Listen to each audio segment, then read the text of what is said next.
Classificação indicativa. Livre para todos os públicos.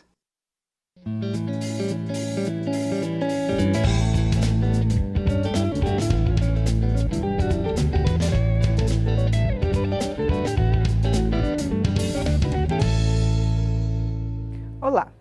O déficit da Seguridade Social somou quase 260 bilhões de reais no ano passado, o equivalente a 4% do PIB, o Produto Interno Bruto, segundo dados divulgados pelo Ministério do Planejamento. No entanto, estudo da Associação Nacional dos Auditores Fiscais, a ANFIP, aponta que a Seguridade Social tem atingido superávit nos últimos anos. Na opinião da deputada Flávia Moraes, do PDT de Goiás, a reforma da Previdência não pode ser tratada como um mecanismo de ajuste fiscal. Ela é entrevistada desta edição do Palavra Aberta, que tem uma produção conjunta da TV e da Rádio Câmara. Bom, deputada, o governo já anunciou esse déficit de 260 bilhões, já apresentou até aqui à Câmara dados atuariais provando que tem esse déficit, né? Mas, por outro lado, a ANFIP está contestando esses dados, né? Como fazer para que o público em geral saiba exatamente o que tem de déficit ou não da Previdência? Na verdade vai ser difícil equalizar isso, mas o que nós vemos são dados muito diferentes. E o que a gente precisa é ter cautela na aprovação de uma matéria como essa. A reforma da Previdência, ela vem sendo suscitada há muitos anos, há muito tempo, e de repente ela é colocada na pauta como uma necessidade para resolver o problema da economia do Brasil. E aí, na hora de resolver o problema da economia, ela tenta pegar aí os salários daquelas pessoas, do idoso, da pessoa com deficiência, da mulher, as pessoas que ganham salário mínimo, e é por aí que tenta-se fazer esse ajuste de contas para resolver os problemas da economia do país. A gente vê com muita preocupação a votação dessa reforma, o ritmo que se tenta votar e aprovar é um ritmo acelerado, fora do normal. Você mesmo acabou de nos colocar aqui a disparidade de informações em relação à realidade desse déficit anunciado, e eu particularmente, pelos estudos que eu li da ANFIP, eu acredito que nós precisamos ter muito cuidado. Nós temos lá o 30% da DRU que é desviado do fundo da Previdência para pagar dívida pública. É desvinculação da receita da União. É uma permissão que uma lei dá para que os recursos desse fundo, que vem da contribuição do trabalhador e de outras fontes, que esse recurso seja desviado para pagar a dívida pública. 30% desse fundo é desviado para pagamento de dívida pública. Quando a gente fala na reforma da Previdência, não se toca nesse dinheiro. Aí nós estamos mexendo ali no salário daquela pessoa que recebe o salário mínimo, né? Como no caso do BPC, que a gente sabe que quem recebe o BPC, ele não é contribuinte porque faz parte da assistência, o tripé, que é o benefício de prestação, mas que é um salário mínimo para pessoas que não têm condições de trabalhar e que com certeza precisam desse recurso. Nós temos também aqueles que contribuem, que têm direito, e essa reforma, eu acredito que ela precisa ser analisada. Acho que o país que aumenta a expectativa de vida, que vai ter nos próximos anos um aumento muito grande da população idosa, ele precisa realmente, o Brasil precisa pensar hoje numa mudança na forma da Previdência para os próximos anos, mas eu questiono muito a transição. Eu falo que ela tem que valer para quem ainda não contribui, a partir do momento que vai começar a contribuir depois da reforma aprovada. Porque quem já está no sistema, quem já é contribuinte, ele tem perspectiva de direito, ele tem direito adquirido, ele já está ali dentro, fez o seu plano de vida, já se programou para aquelas regras e, de repente, com o time em campo, muda-se as regras e aquele beneficiário passa a não ter os direitos que ele teria. Agora, inclusive, até a senhora citou o BPC, eles incluíram esses benefícios sociais, onde eles não estariam dentro dos recursos da Previdência, e sim da Seguridade, que tem assistência social, né? É possível separar isso ou não incluí-los na proposta? Com certeza, é uma das questões que tinham que ser vistas com muita sensibilidade. Nós não podemos pensar que nós vamos melhorar a economia do Brasil tirando a renda de quem não tem renda nenhuma. E deixar famílias sem renda não vai ajudar a economia, nós vamos aumentar a pobreza, a miséria. Até desvincular do salário mínimo, né? E com isso nós não estamos melhorando a vida do nosso país, pelo contrário.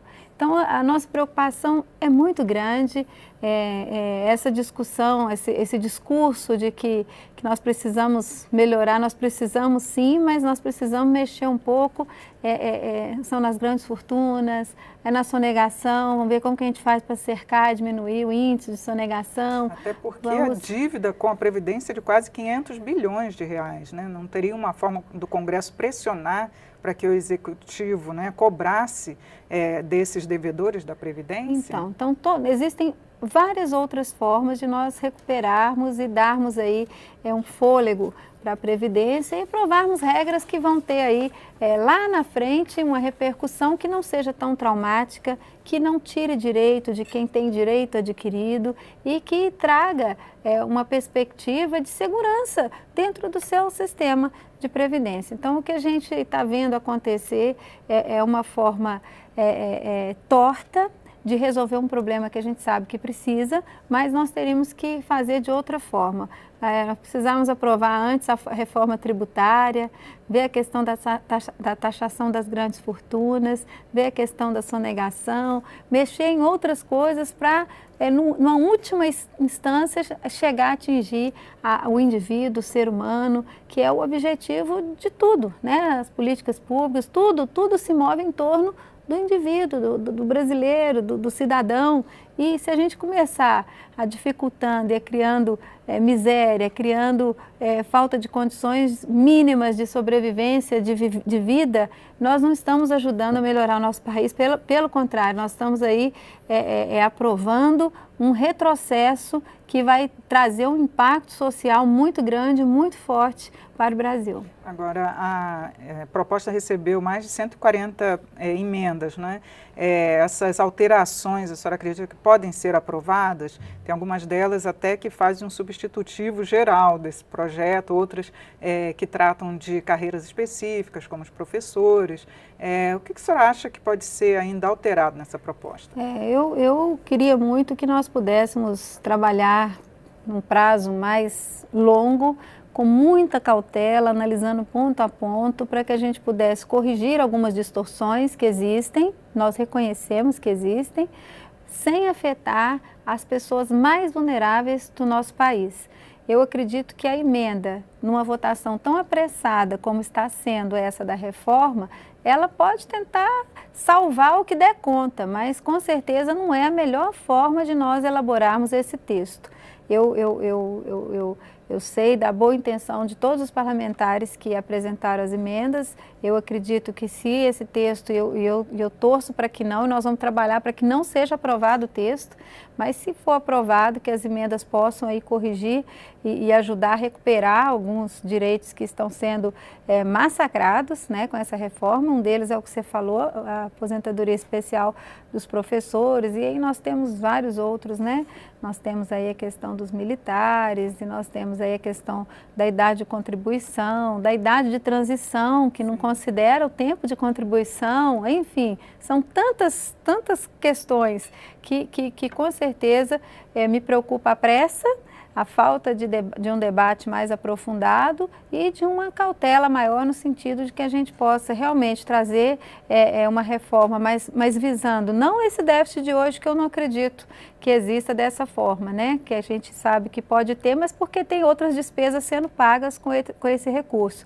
Mais uma reforma que venha trazer uma segurança maior para os próximos anos, mas que tenha uma transição justa, que venha pegar aqueles que vão passar, que vão poder escolher, né? Eles vão entrar no sistema, mas sabendo que aquele ali vai ser a situação que ele vai ter, as regras vão ser aquelas.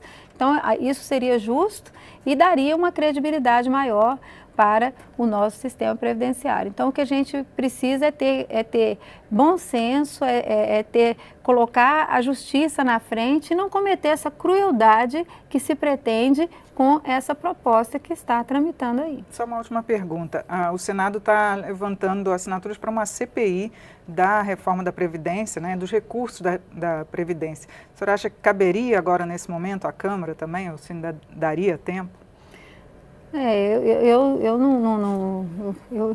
Eu não sei até que ponto essas CPIs trazem o resultado que a gente precisava ter nesse momento, né? Eu acredito que se fosse perguntar o que você acha que seria bom nesse momento, seria derrubar esse projeto e a gente passar a discutir uma proposta com muita responsabilidade, com bom senso, fazer uma pesquisa do parlamento, fazer uma pesquisa assim, real em relação a esses números, para que a gente possa ter os números reais. A gente não pode votar um projeto com a disparidade de informações dessa, né? O Ministério do Planejamento dá um, a Anfip dá outro. A Anfip é que faz auditoria das contas do governo, né? O governo traz uns números, a Anfip traz outros, e aí a gente tem que ter uma fonte terceira para tirar essa diferença, para a gente poder falar quem está certo, quem está errado, até para a gente formar juízo em relação a isso, né? Mas então eu acredito muito que a gente precisava rejeitar nesse momento, né? Partir para discutir outras reformas. Vamos votar a reforma tributária primeiro, que eu acho que aí a gente vai estar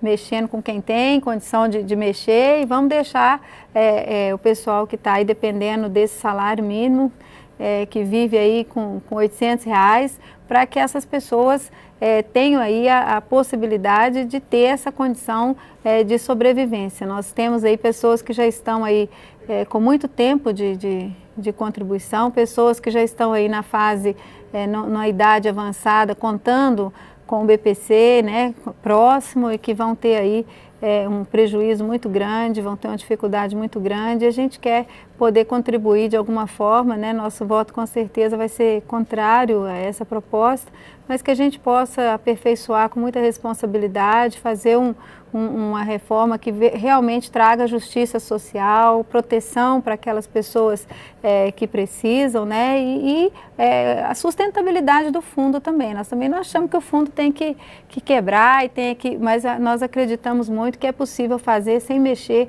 principalmente naqueles que são os mais vulneráveis do nosso país. Tá ótimo, deputada. Muito obrigada por seus esclarecimentos aqui.